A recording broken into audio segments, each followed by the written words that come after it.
Essa conferência, gente, a palavra já diz, o objetivo dela é conferir o que nós temos em saúde, como é que está a saúde do nosso município, do estado, do nosso país, e apresentar propostas para isso, tá? Pode passar. Então, a gente tem aqui uma imagem da 8ª Conferência Nacional de Saúde, que foi em 1986 e que foi um marco da participação popular. Porque antes dessa conferência, as outras não tinham ampla participação da população.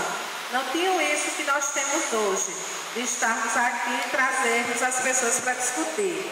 Eram feitas apenas por técnicos, por profissionais da saúde, tá? Pode passar.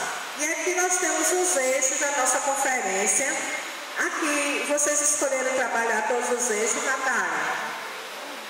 O direito à saúde foi? Certo. Então, o eixo 1 é o direito à saúde, garantia de acesso e atenção de qualidade. O 2, participação social. O 3, valorização do trabalho e da educação em saúde. 4, financiamento do SUS e relação público-privado. Gestão do SUS e modelos de atenção à saúde. O 6, informação, educação e política de comunicação do SUS. 7, ciência, tecnologia e inovação no SUS. E o 8º, reformas democráticas e populares do Estado. Saúde, o intuito é que a gente permaneça sempre fazendo essas discussões na sociedade e que não fique só no papel, que a gente consiga envolver as pessoas. Tanto é que o Conselho Nacional de Saúde sempre está fazendo plenárias de conselhos para que os conselhos discutam a situação de saúde.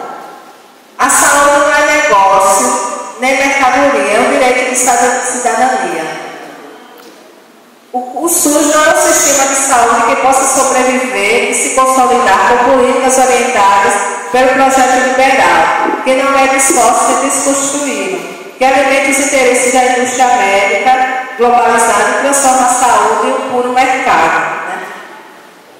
Como eu disse a vocês, existe essa indústria da saúde, né? Essa preocupação, existem parlamentares, né? Políticos que defendem o setor privado, né? Porque estão ligados aos grandes empresários do setor. Então é preciso que cada vez mais a gente lute e coloque nas nossas propostas que o SUS deve ser um sistema público de saúde, garantir o SUS dessa forma e não um sistema privatizado.